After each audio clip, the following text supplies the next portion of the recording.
a graça e a paz de nosso Senhor e Salvador Jesus Cristo seja sobre a sua vida. É com muito prazer, com muita alegria e satisfação que mais uma vez nós estamos aqui para juntos estudarmos a Palavra de Deus na Escola Bíblica Dominical. Nós estamos estudando o terceiro trimestre de 2019. Nesse trimestre estamos estudando tempos, bens e talentos. A lição dessa semana é a lição de número 4, a mordomia da família. Seja bem-vindo em nome de Jesus. E se você ainda não é inscrito no nosso canal, inscreva-se no nosso canal e seja bem-vindo para juntos estudarmos a Palavra de Deus em todas as lições da Escola Bíblica Dominical. Visite também o nosso site www.moldado.com. No site você tem os vídeos e você também tem os áudios. Tem também uma mensagem escrita que introduz o tema de cada lição. Também nós temos disponível no nosso site os hinos que são indicados para serem cantados no assunto de cada lição da Escola Bíblica Dominical. Seja bem-vindo para juntos nós estudarmos a Palavra de Deus. Ouça os nossos áudios e se você se interessar pelos slides que estão nos áudios, então é só visitar o site e baixar gratuitamente no seu computador aqueles slides e assim estudar a Palavra de Deus. Vamos para a nossa aula, a mordomia da família. O texto bíblico básico da nossa lição, Josué capítulo 24, versículo 15. Porém, se vos parece mal servir ao Senhor, escolhei hoje a quem sirvais. Se aos deuses a quem serviram vossos pais que estavam da além do Eufrates, ou os deuses dos amorreus em cuja terra habitais. Aí Josué vai fazer a sua escolha. Ele disse: eu e a minha casa serviremos ao Senhor. Ou seja, eu e a minha família, nós escolhemos servir ao Deus Todo-Poderoso que até aqui nos tem abençoado.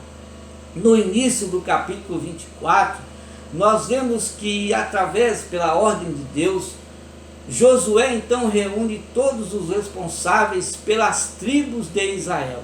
E Deus agora vai falar através de Josué. Deus vai lembrar aqueles responsáveis pelas tribos, pelas famílias de Israel, como ele os tinha abençoado até naquele exato momento. E Deus começa falando através de Josué, lembrando da família de Tera, pai de Abraão. Eles haviam servido aos deuses estranhos. E Deus destaca agora Abraão, ou seja, ele chama Abraão e multiplica a descendência de Abraão através de Isaac. Abraão já tem uma família. E através de Isaac agora, essa família, a família de Abraão, ela cresce. E da família de Isaac, Deus então destaca Jacó, que mais tarde veio se chamar Israel. E Jacó agora tem 12 filhos. Esses 12 filhos têm 12 famílias. E essas famílias começam a crescer e a se multiplicar e formam uma grande nação, a nação de Israel. Dentre uma dessas tribos, Deus destaca a tribo de Levi. Por quê? Porque da tribo de Levi, Deus destaca uma família. Qual família? A família de Arão. Da família de Arão foi que nasceu Moisés e Arão.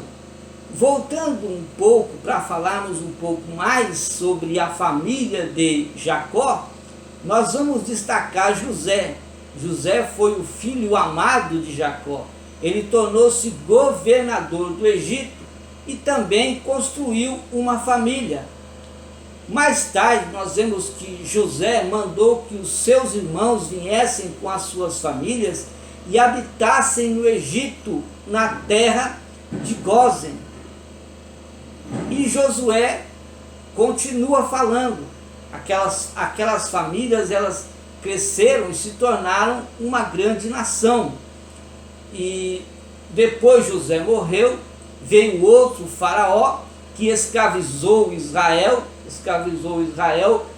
não sabemos por quantos anos, conforme Êxodo 12:40 diz que Israel habitou 430 anos no Egito, mas não diz que foram escravos todo esse tempo que eles moraram ali no Egito. E Josué então continua falando com Israel da parte do Senhor, dizendo que Moisés, que Deus diz assim: eu escolhi Moisés, enviou Moisés para agora libertar o povo de Israel, para livrar o povo de Israel da escravidão que eles vinham sofrendo na terra do Egito. E o destino deste povo era a terra de Canaã, a qual eles agora estavam habitando.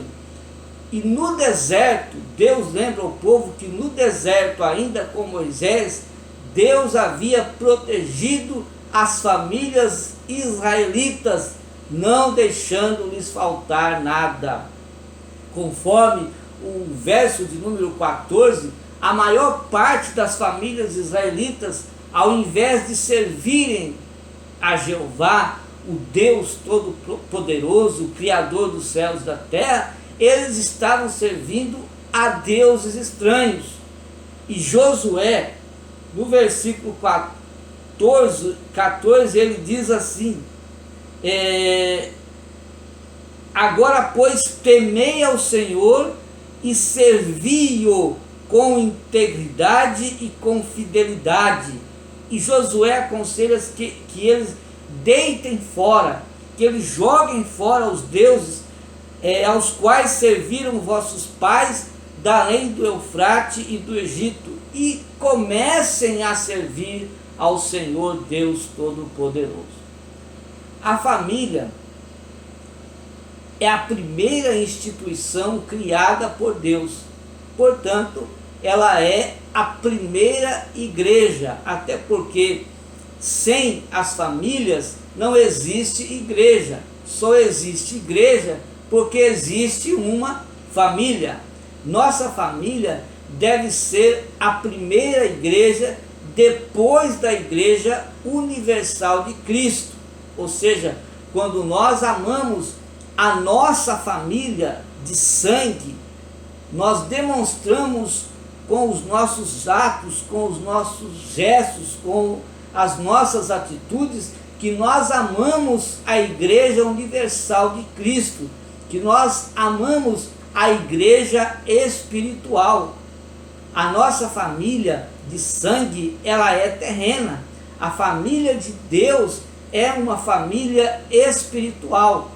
Nossa prova de amor pela família de Deus é o nosso amor, é o nosso cuidado, é o nosso zelo, é o nosso carinho pela nossa família de sangue.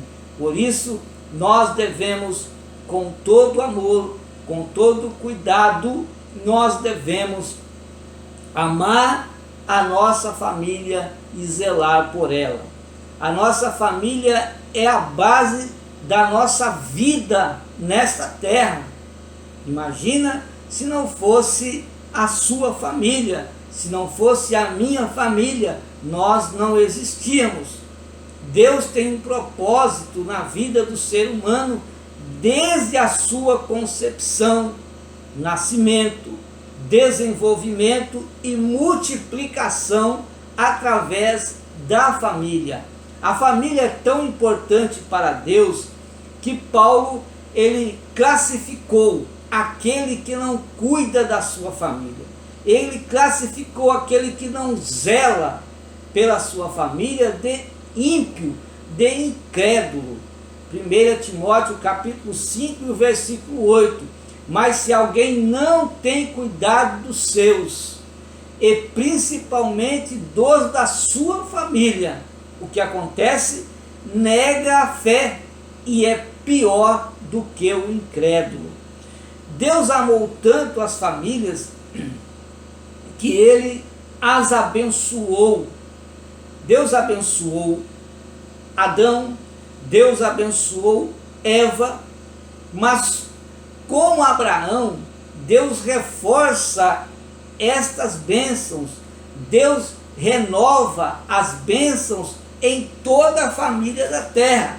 É o que está escrito em Gênesis, capítulo de número 12, vamos ver aqui, Gênesis, capítulo de número 12, versículos de 1 a 3, diz assim: ora, disse o Senhor a Abraão, sai da tua terra. Foi quando Deus vai fazer a escolha, ele chama Abraão, sai da tua terra, da tua parentela, da casa do teu pai, e vai para a terra que eu te mostrarei. De ti farei uma grande nação, e te abençoarei, te engrandecerei o seu nome, e diz, sê tu uma bênção. Aí o versículo 3, abençoarei os que te abençoarem, e amaldiçoarei os que te amaldiçoarem, e em ti serão benditas, serão abençoadas todas as famílias da terra. O amor de Deus pela humanidade alcança todas as famílias da terra. Deus provou este amor pelas famílias quando ele entregou o seu Filho amado, Jesus Cristo. E Jesus então morreu, se entregou, ele deu a sua vida para resgatar as famílias que estavam presas, que estavam sendo escravizadas pelo pecado. O tópico 1 da nossa lição fala sobre a família no plano de Deus. Que lindo é uma família no plano de Deus. Jesus confirmou a origem do casamento para a instituição familiar. Primeiro o casamento, depois a família. Gênesis 2:24. Portanto, deixará o varão seu pai e a sua mãe, e apegar-se-á a sua mulher, e serão ambos uma só carne. E aqui Deus fala em Gênesis 2:24, e Jesus Cristo confirma em Mateus 19:4 e 5. Ele, porém, respondendo, disse-lhe, não tendes lido que aquele que o fez no princípio, macho e fêmea os fez, e disse, portanto, deixará o homem pai e mãe, e serão dois numa só carne. Deus criou o homem e mulher. Deus criou homem e mulher, e instituiu, através do homem e da mulher, uma família. Deus abençoou e os ordenou que eles gerassem filhos. A família é tão importante para Deus que ela foi criada antes da igreja, como já dissemos aqui. Sem famílias não há igreja. Por isso a importância da família para Deus. A partir da família de Abraão, Deus abençoou todas as famílias da terra. Todas as famílias veio a ser abençoada através de Abraão. O tópico 2 da nossa lição fala sobre a mordomia da família, o cuidado da família, o zelo que nós temos que ter pela família e administrar os nossos cuidados na família. Os princípios encontrados na Bíblia para o casamento e base da família são universais e ele não se corrompe com o tempo. Ou seja, o que Deus falou em Gênesis 2:24 não se corrompe com o tempo. É o mesmo que ele continua falando até hoje. O princípio da monogamia e o princípio da heterossexualidade, conforme já vimos em Gênesis 2:24, o plano original de Deus foi o casamento monogâmico, homem e mulher. Agora, com a queda do homem, esse plano sofreu desvios tremendos. Veja que Lameque, filho de Metusael, deu início à bigamia. Em Gênesis capítulo 6 e o versículo de número 2, a Bíblia descreve uma avalanche de prostituição, abusos sexuais e também estupros. Os filhos de Sete forçaram as mulheres a terem relações sexuais consigo. Em Gênesis 19 também está escrito que em Sodoma havia todo tipo de práticas sexuais. Porém, em Sodoma, a homossexualidade era o destaque naquela região. Tanto que quando Ló chegou naquela região e depois vieram os anjos ali para os tirarem de Sodoma, os varões daquela cidade se reuniram para se aproveitarem dos varões que haviam ali chegado, terem relações sexuais com eles. As filhas de Ló foram criadas sob aquela influência e por isso, quando elas estavam com seu pai, praticaram incestos, porque estavam elas influenciadas com práticas de sexos liberais em Sodoma e cometeram então o incesto com seu pai. A rebelião contra a vontade de Deus, quanto aos princípios do casamento, ela abre essas brechas para práticas sexuais ilícitas. Então, todo aquele que se rebela contra a vontade de Deus, a vontade de Deus é o casamento do homem e uma mulher. Agora, a rebelião contra esses princípios, então ela se manifesta em incestos, homossexualidade, pedofilia e outras abominações. O padrão bíblico ordenado por Deus para um casamento sólido é a união conjugal entre homem e mulher. E depois então vem os filhos. E os filhos formam uma família.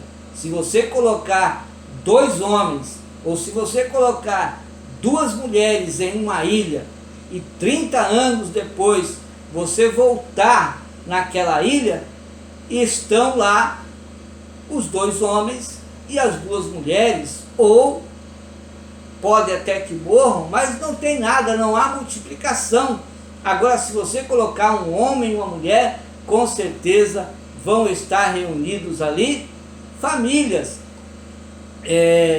O padrão bíblico ordenado por Deus para o casamento sólido é esta união, a união conjugal entre o homem e mulher. Na primeira carta que Paulo escreveu a Coríntios, capítulo 7, versículos de 1 a 3, ele diz: ora, quanto às coisas que me escrevestes, bom seria que o homem não tocasse em mulher. Mas por causa da fornicação. O que é fornicação? Fornicação é a relação sexual entre solteiros, ou seja, é a relação sexual antes do casamento. Então ele diz, por causa da fornicação, cada um tenha a sua própria mulher e cada mulher tenha o seu próprio marido. Agora, o marido pague à mulher a devida benevolência e da mesma sorte a mulher ao marido. Qualquer desvio causado por um cônjuge, o casamento sofre algum tipo de consequência. Claro que vai sofrer, porque houve um desvio, houve um pecado naquele casamento. E qualquer um desse desvio que há, esse casamento vai sofrer consequências. Para se manter um casamento fortalecido nos princípios divinos, é necessário que o amor entre este casal, o amor entre o homem e a mulher, sejam em cada tempo, a cada dia, sendo renovado com as bênçãos da mordomia cristã, para que tal união ela se fortaleça, ela cresça, e nós encontramos esses conselhos, nós encontramos esses enriquecimentos, nós encontramos essas renovações na palavra de Deus.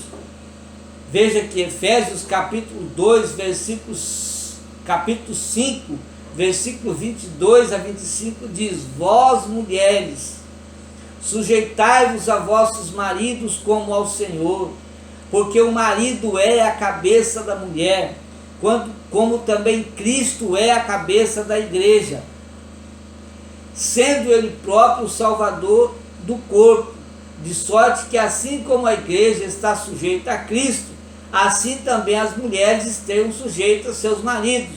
Vós, maridos, amai vossas mulheres, como também Cristo amou a igreja e a si mesmo se entregou por ela. Então nós temos aqui conselhos divinos para um casamento abençoado, para um casamento próspero, para um casamento sólido. E é na palavra de Deus que se solidifica um casamento. É que uma família prospera e cresce com as bênçãos de Deus. O item de número 2 do segundo tópico da nossa lição fala sobre a prioridade da família. E a prioridade da família, ela está sendo vista de ordem errada hoje por alguns obreiros da igreja e também por alguns membros da igreja. Eles veem desta forma, esta ordem: Deus, igreja, esposa e filhos. Veja que esposa e filhos a família está em último lugar na concepção, ou seja, na forma de ver, na visão desses obreiros. Agora, biblicamente, como deve ser essa ordem? Deus deve ser em primeiro lugar, e logo após a sua família, e depois a igreja. Dentro da mordomia, a família deve ser atendida como se estivesse obedecendo a Deus. Quando você está cuidando da sua família, quando você prioriza a sua família, zelando da sua família, cuidando da sua família, abençoando a sua família, falando de Deus para a sua família, você está obedecendo a Deus.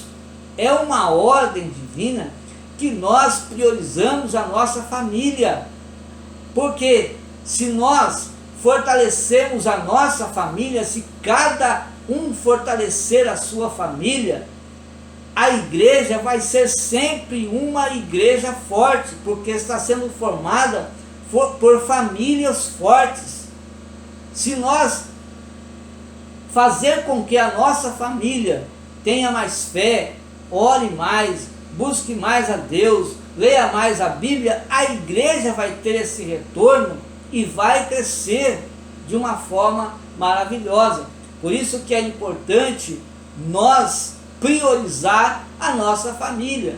Muitos cristãos, eles se empenham para ganhar outras pessoas para Cristo, enquanto que a sua própria família está perecendo, está necessitada de Deus, está querendo Cristo, e esta pessoa está em busca de outras pessoas.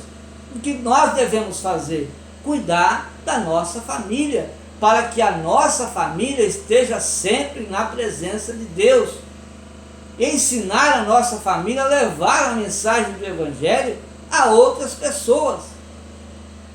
Primeira carta de Paulo, que Paulo escreveu a Timóteo, capítulo 3, versículos 4 e 5, diz que os obreiros devem governar bem a sua própria casa, ter os seus filhos em sujeição com toda a modéstia. É a Bíblia que está dizendo.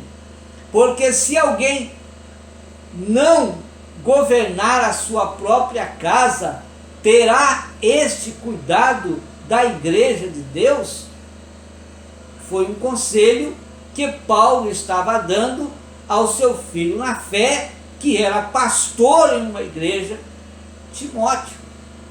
O terceiro item do segundo tópico da nossa lição fala do relacionamento entre pais e filhos.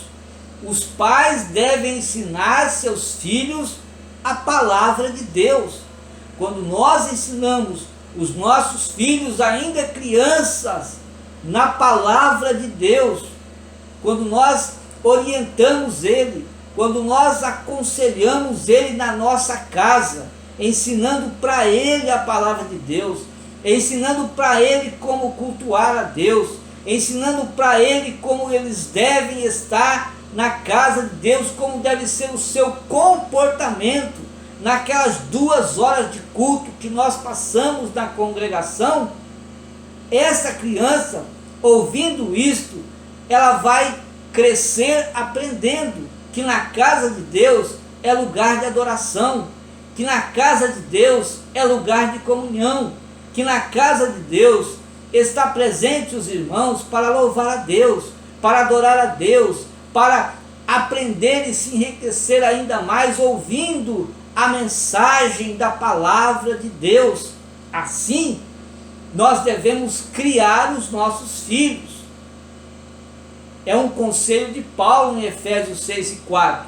E vós, pais, não provoqueis a ira vossos filhos, mas criai-os na doutrina, ou seja, ensinando e admoestando esses filhos no Senhor.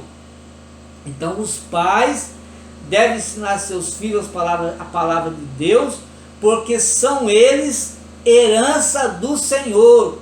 Os filhos não é a sua herança, os filhos não é a minha herança.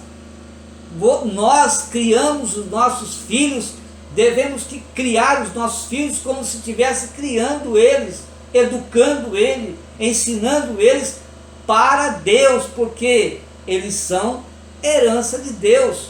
Eu já ouvi muitos até dizerem que que é o meu herdeiro, é a minha herança. Os filhos não é a sua herança. Os filhos são herança do Senhor. E nós, pais, devemos criar os nossos filhos para o Senhor, para adorar o Senhor. Por isso esse cuidado, ensinando a palavra de Deus, levando para os cultos, abençoando os nossos filhos. Outra coisa interessante, como ensinar os nossos filhos. Os pais devem ensinar seus filhos com o culto doméstico. O culto doméstico é importante ter na nossa casa, porque naquele momento, quando se reúne a família, você tem a oportunidade de falar a palavra de Deus para o seu filho de uma forma mais direta, com uma atenção a mais. Programe um dia sim, um dia não, um dia por semana, um horário. Programe este horário, e naquele horário, naquele dia, para que todos se reúnam naquele momento, 10, 15, 20 minutos, eu não sei quanto tempo, mas se reúna em um tempo com a família. Ore a Deus, louve a Deus, fale da palavra de Deus. Você é o sacerdote da sua casa. E como sacerdote, temos nós responsabilidade na criação dos filhos, em criá-los na presença de Deus, ensinando a eles a mensagem do Senhor. Outra coisa interessante é você ser o exemplo. Ser o exemplo na oração. Quantas vezes o seu filho já viu você orando? Precisamos disso. Seu filho tem que ver em você um homem, uma mulher de oração. Quantas vezes o seu filho tem visto você estudando a palavra de Deus? Exemplo que você deve dar para os seus filhos, estudando a palavra de Deus. Se ele vê você orando, se ele cresce e vê você estudando a palavra de Deus, ele também vai crescer com esse desejo de orar e estudar a palavra de Deus. Então, exemplos práticos que nós, pais, temos que dar aos nossos filhos. Agora, é claro que a família está vivendo sob ataque.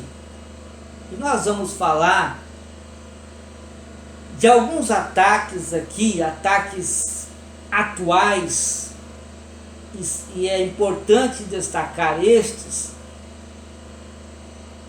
O primeiro ataque é o ataque do Estado, é um ataque materialista. Os países são na maior parte governados por homens materialistas, e esses homens eles acabam sendo agentes do diabo e visam destruir a família e destrói também a igreja do Senhor Jesus. A nossa estratégia para vencer esses ataques, nós já sabemos. Desde quando eu me converti a Cristo, que eu ouço dizer que nós temos que ler a Bíblia, que nós temos que orar, que nós temos que vigiar, que nós temos que jejuar e que nós temos que congregar. Então, são estratégias bíblicas já conhecidas de todos nós. Acontece que a maioria dos crentes não colocam essas estratégias em prática.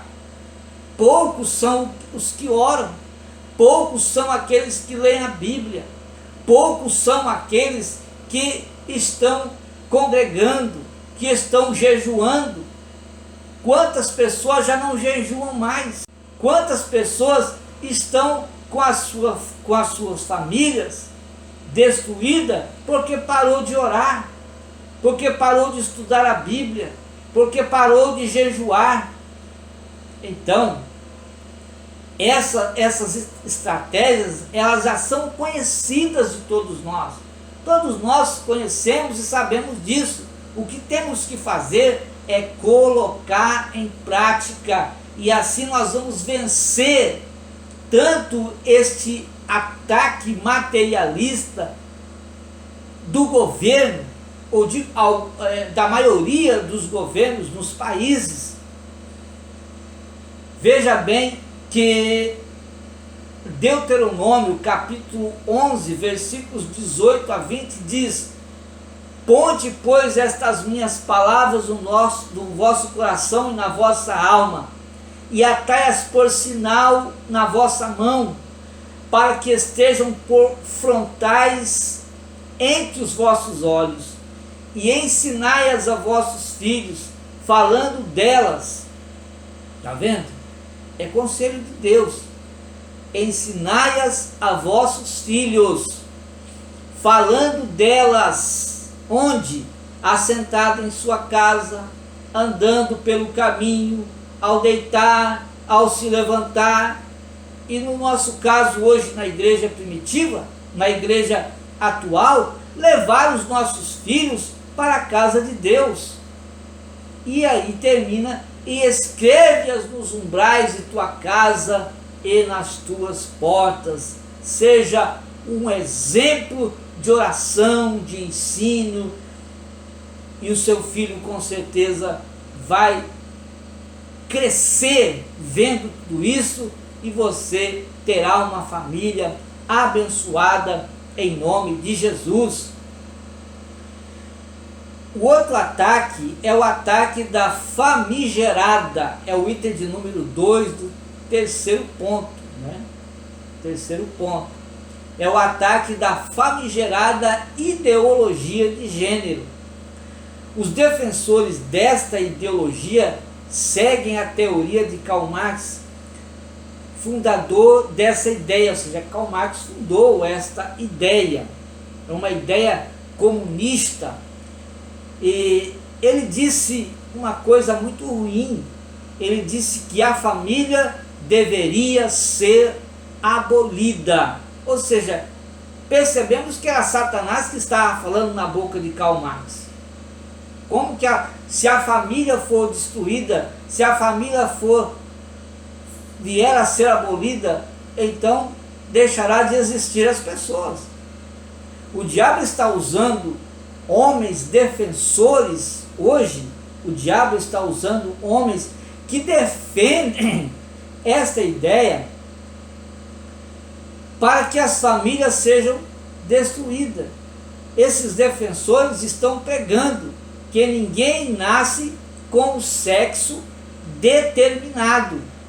Eles estão dizendo que ninguém nasce, ou seja, nasce uma criança, e essa criança ela vai ter o seu sexo definido, e esse sexo ela vai escolher, ou seja, a sociedade vai influenciar esta criança, e ele é que vai escolher o sexo que ele quiser. Se ele quiser ser homem, vai ser homem. Se ele quiser ser mulher, ele vai ser mulher. Segundo eles, uma criança se torna homem ou mulher por meio da construção social.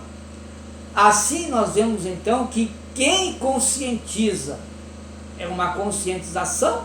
Então quem conscientiza esta criança a determinar o sexo é a sociedade.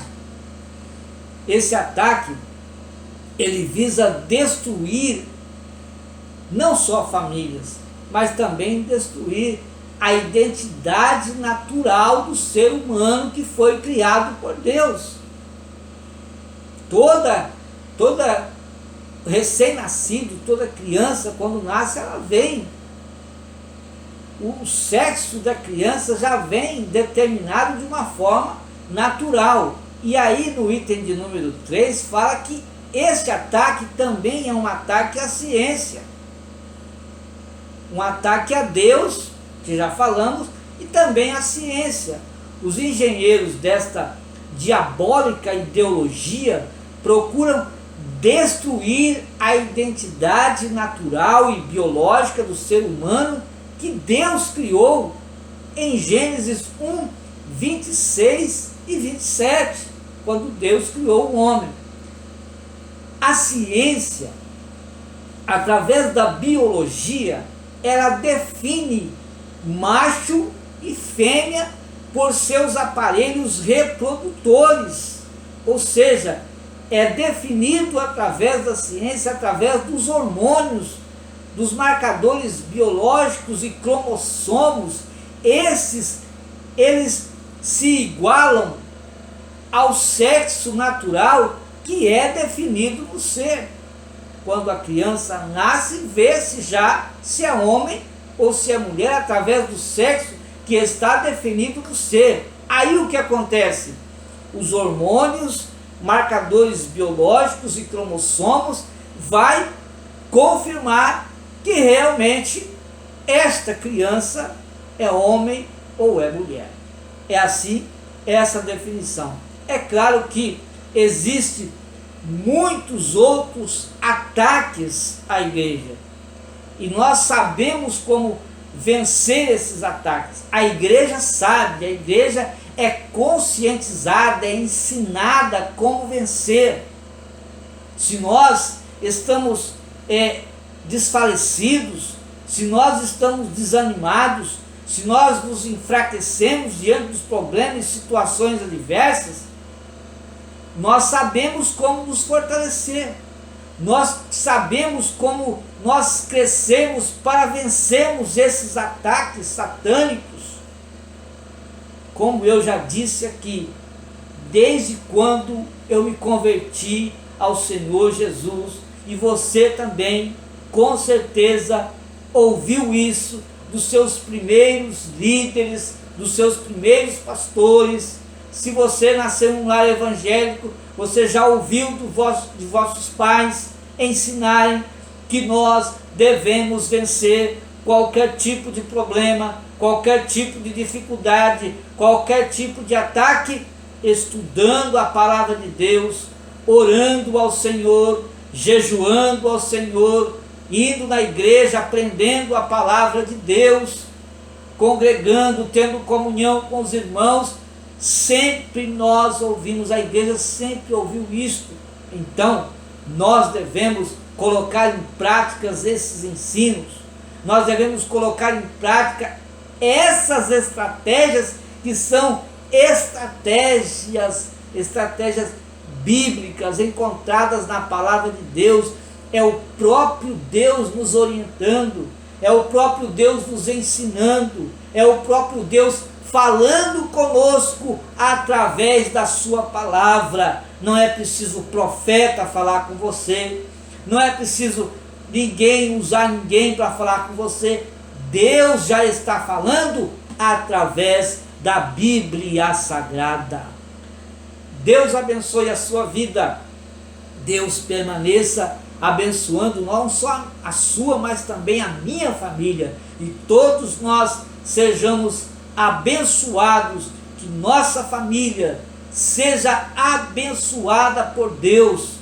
E com certeza, colocando essas estratégias em prática, nós vamos vencer com mais força e derrotar esses ataques que vêm destruindo as famílias. Deus te abençoe em nome de Jesus e até a próxima Escola Bíblica Dominical, quando nós estaremos aqui estudando a palavra de Deus. Deus te abençoe em nome de Jesus e até a próxima oportunidade.